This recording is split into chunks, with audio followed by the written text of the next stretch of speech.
Hi there, I'm Ben and welcome to my full platinum walkthrough for A Plague Tale Requiem. If you haven't used one of my walkthroughs before, I essentially play through the entire game in question with you. I show you all of the gameplay that is needed for the platinum.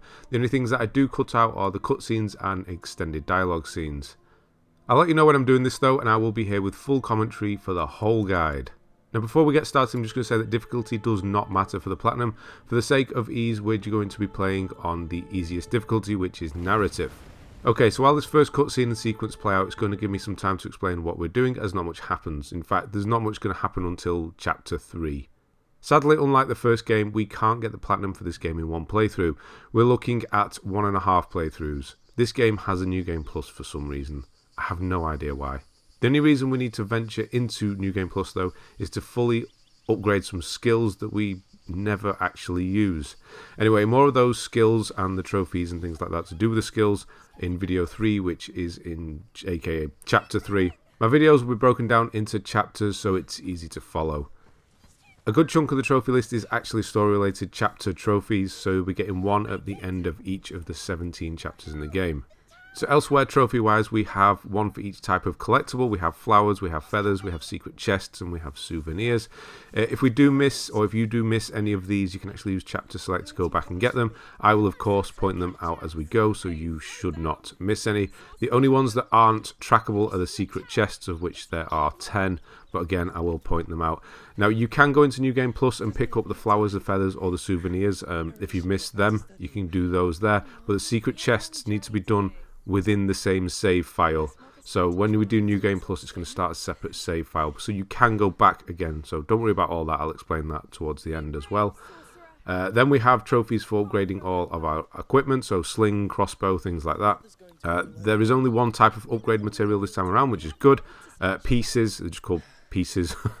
We'll be getting more than enough. We might need to go slightly into New Game Plus to finish that off as well. But we're there anyway, so it doesn't really matter. Again, more of that when we get to that point in the game when we're able to upgrade things at benches. There are a couple of miscellaneous trophies that happen just over time. You need to put out 40 fires, craft 100 ammunition. That's going to happen no problem. There's one for each skill tree. So again, I'll go through those in Chapter 3 when I can actually bring it up on screen and show you what I'm talking about. And finally, there are 4 chapter-specific trophies where you need to do certain things in certain situations. In fact, we have one of those coming up shortly in this chapter. That's the only thing that you need to worry about in this chapter. Like I said, there's not much happening in this one at all.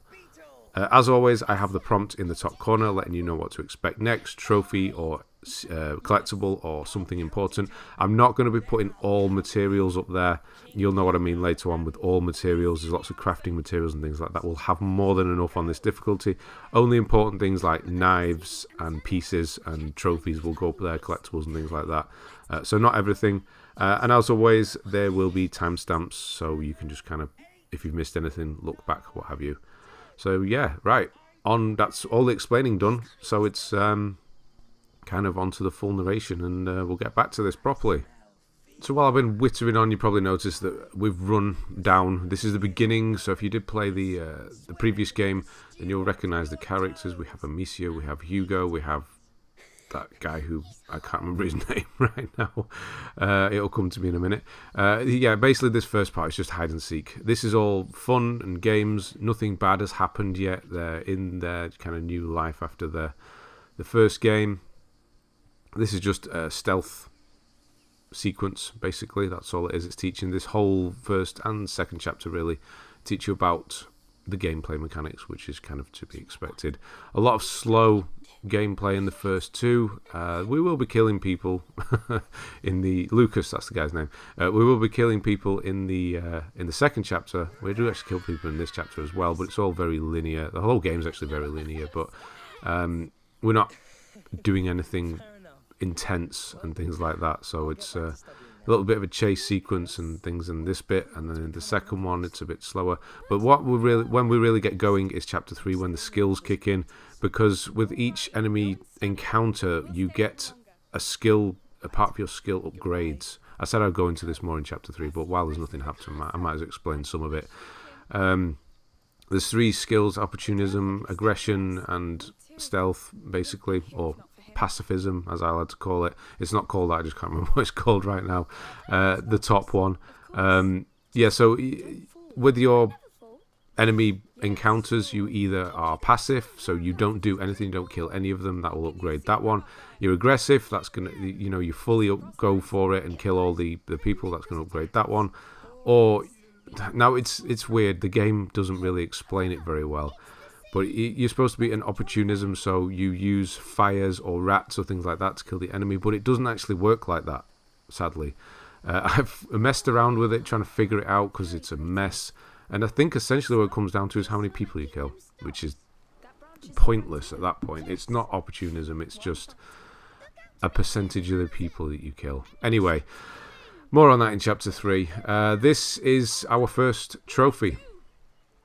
So there's going to be a sequence here. Hugo's going to run off. He's going to throw some pine cones into the river here. And we're going to be using Amicia's sling. So you hold L2 to aim, as you would always do. And then you hold R2 to prime the shot, which is, you'll see it go down. There's your prime. And once it goes fully into the yellow like that, then you fire. Otherwise, there's a chance you're going to miss, or you will more than likely miss. Yeah, so all you've got to do is get all of the pine cones in the sequence for a trophy. It's very easy to do, but it's also very easy to miss. Now, that sounds weird, but if you do kind of do it a bit slow, the first bit here, when there's just one, is easy enough. But when this little guy turns up here on the right, they're going to speed things up. There's going to be 2-3 cones at a time, so you do need to be fairly quick. Now, the reason I say it's easy is that when you know what you're doing and you're quick at it, then you'll get it done right away. Now, this is right at the beginning of the game. What we're like 3 minutes in. So if you do mess this up, you can start the game again, or you can just wait until New Game Plus, which is when Amicia will have sort of a double shot with one of the upgrades we have. So you can just wait till then. So just keep aiming, keep L2 down, and just move to each the pine cones. And as soon as it's primed the shot, then fire it off. Now, you will get them all. You will easily get them before they come down towards you. The problem is that the cutscene will kick in before you get the last one. So you do need to get all of the pine cones. So just keep firing off. And then eventually Hugo, the little turd, is going to stop throwing them in so we can carry on. Sorry. Yeah, there we go. It's the cutscene. So hopefully you get all the pine cones before the cutscene. If the cutscene kicks in, then and you haven't got all the pine cones, then you have actually failed. Again, you can start the game again, or you can get it in New Game Plus, which will be easier then because you can fire off 2 shots at once almost. There you go, perfect shot. So if you did do it, great. If not, don't worry about it. It's going to be easier in New Game Plus anyway. So yes, Hugo, he's I don't know. He's okay, I suppose, but thankfully he's not in this game. Obviously he's in the game a lot, but he's not around on screen all the time. There are parts when you do separate from him, which is good. I don't know what it is about him. He's not, as far as escort characters go, he's not bad. He does just get a little bit whiny in points. I think it might be his voice as well, which is not great. I can't say it's not great. It's some kid's voice, isn't it? But yeah, if you either don't mind him or he gets on your nerve. I know with some people he does. But yeah, he's not the worst. It could be worse. He could be, what's her name from Resident Evil 4? But yeah, hopefully they've changed her in the remake. Right, so we're going into this first part now. So you kind of be taught things as we go here. So sneak in between here. You can't get through the door. Most of the time you will be holding Hugo's hand like this if he's around, which I do think is kind of a nice touch. It's just like the first game. It strengthens their bond, as it were. I'm going to go up here. I'm going to fall through. Very linear game. There's only one chapter really, which is chapter 9, which is a bit more open, but again, it's still pretty linear. It's kind of in the same vein as the open world bit in The Last of Us 2, if you've played that. A bit more running around, but essentially you can only go one way anyway. So we're going to be going through here, and yeah, that's not going so well, is it, here? So everything's burned, which obviously means that something's going on. There will be enemies, but we're not really fighting at this point. So it's going to be slow going for this first part. Chapter 2 does speed up, but yeah, it's not until Chapter 3 we get going properly. Right, so cutscenes I will usually cut out when this happens, but this is a really short one. It leads right into a chase as well. So I'm just leaving this little one in here. But yeah, this is not the main enemy of the game or anything. This is just a weird little section. This has nothing to do with the rest of the game, really. But I suppose it's a way of getting lesser enemies in the game early on. So from here, we're just going to run. And you can't really mess this up. Hit the door. Doesn't work. It's not open. Go through the window. And then run through the gap, and you're done. And then you're into a stealth section.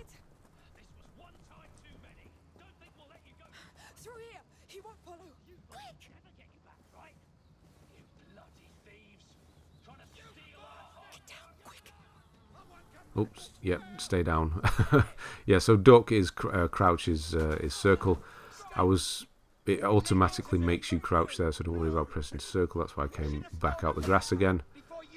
And yeah, this is just a stealth section, so wait for him to get murdered like that. There is the one that was chasing you behind you. Just wait until they've both turned around and walked off. He's going to walk off, don't worry about him. There, now you can go. Yeah, it's pretty, like I said, it's a linear section, so it's all scripted at this point.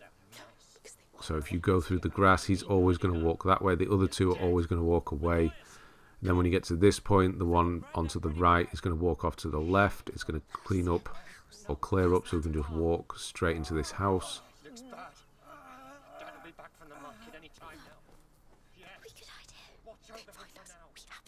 And then out the door. And it's going to teach us another section here. It's going to bring up the weapon wheel. We're going to see that for the first time as well. There are ways of switching between the weapons, the different weapons and types of ammunition on the fly. So when you're holding L2, you can use the up and left, right, down D-pads. But I don't tend to use that. I actually use the weapon wheel most. So hold R1 and then you can change the weapon wheel there. So we're going to throw something.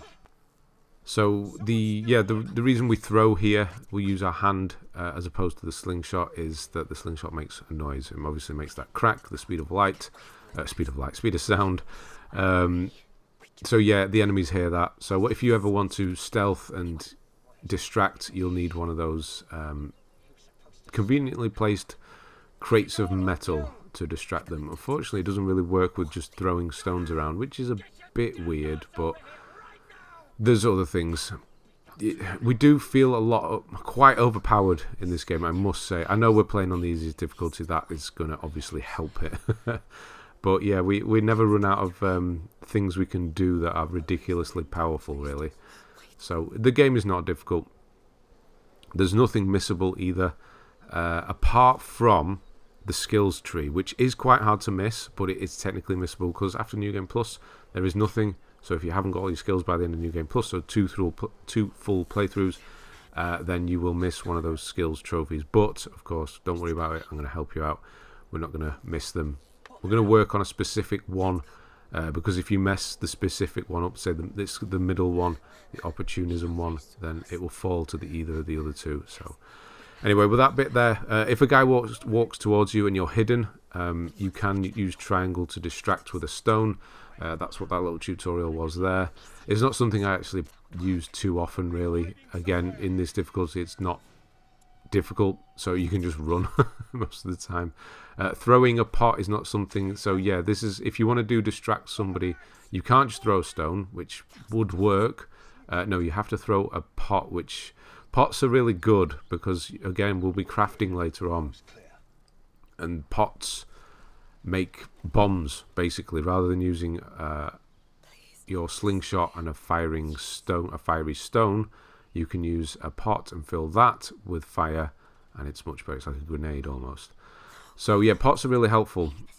Don't waste them distracting guards. Just kill them. It's going to be easier.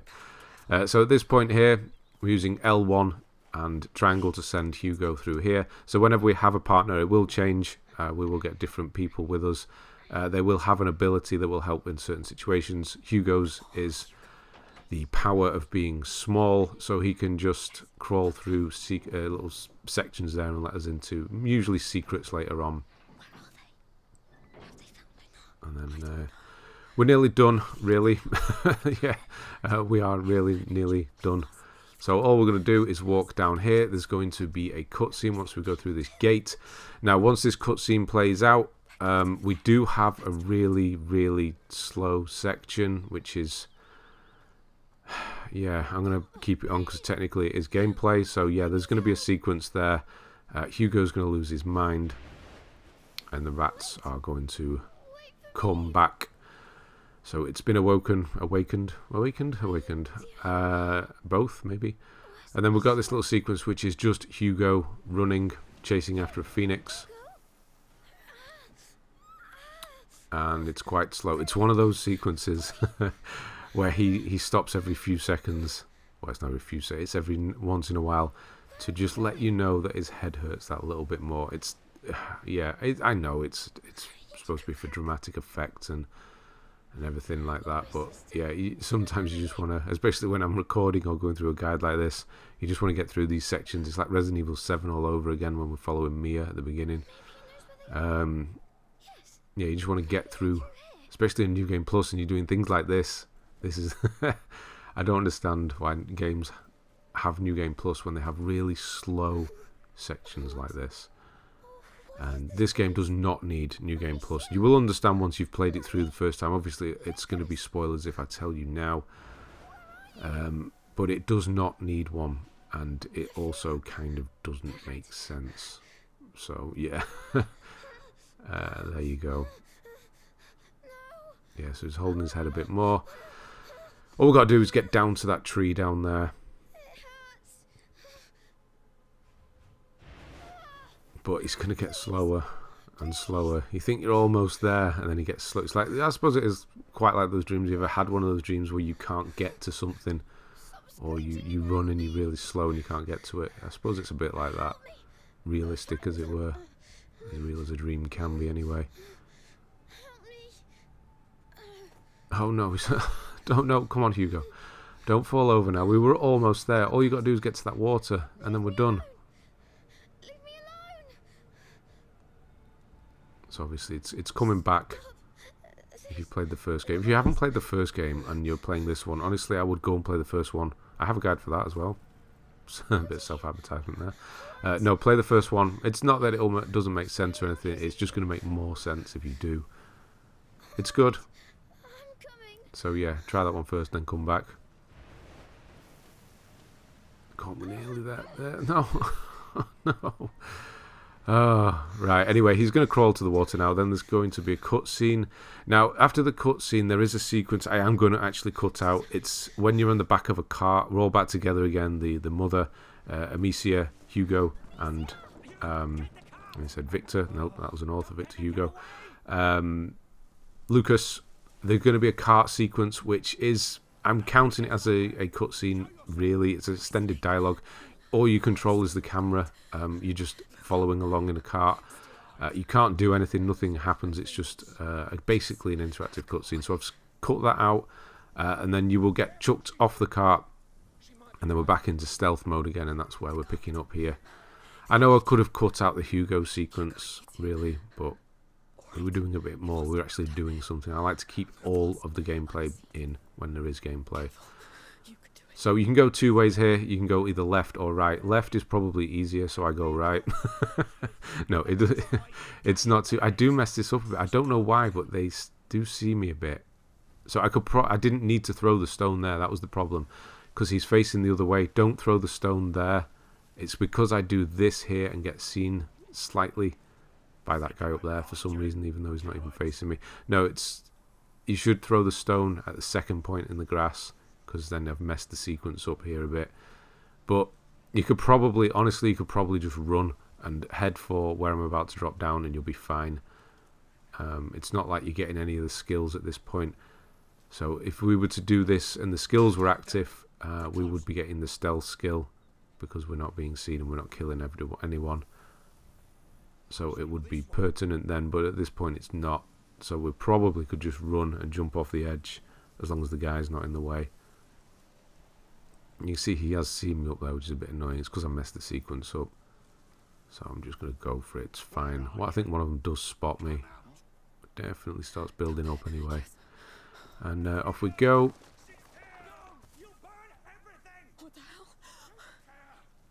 A little bit of a run sequence here. Just run for the window because Amicia tells you to. I don't like it in games when they do that. It does distract. It's quite obvious, you know. Run for the house. Yes, I know. I'm going to run for the house. Yeah, it's a thing that they do in Horizon as well. Yeah, I don't know. It does get a bit annoying. She does do it quite often, where she's saying things. It should be told through visual. Rather, it was told through visual. The only place you could go there was the house. It was pointing you that way because there was fire on the sides. Anyway, it's just a little bit of a pet peeve, I suppose. Right, so when you drop down, you're going to pick your slingshot up, and then you're going to do a strike, which is a stealth kind of... Well, this is more of an aggression strike, I suppose. It's actually not a strike you'll ever use apart from Chapter 1. Or I don't, anyway. I remember coming back to this, thinking, I never use that again. Which is a sort of a stealth kill-ish. You don't use it. It's weird. Anyway, headshots on people, kill them in one go, as you can see. So the same as you did with the pine cones, just hold L2 and wait for the reticle to close in and take their head off their shoulders. As long as they don't have a helmet. When it comes to helmets, then you can't headshot them. So I'm just running through. There are guys to the right hand side. I'm just running through across the top here. Go on, no drop down. There you go. Now there are a few here. I could stealth it, but I'm just going to again take the head off because it's going to be easier. You see the little the sides when they have the lines on the sides. That means they're hearing the slingshot. That means he's active when it's red, obviously. But we'll go into the stealth, active and non-active enemies later on when we're actually doing the skills and things. But this is just a sequence where we're trying to get through to Mother and Hugo again. Once we get through this, yeah, we're just going to get the story trophy, and then that's it. That's this chapter done, and then that's going to be the next video. So just run straight down here. Your mother is going to be held by man. I don't know who it is. Take his head off, and then it's going to run to a cutscene, and that's the end of the chapter. So skip the cutscene a little bit there, and then you're going to go into the title card, and then you will get the first trophy, the first chapter trophy, and that's going to be the end, and that will be leading straight into chapter 2. Right, thanks very much for watching. I'll see you on the next one.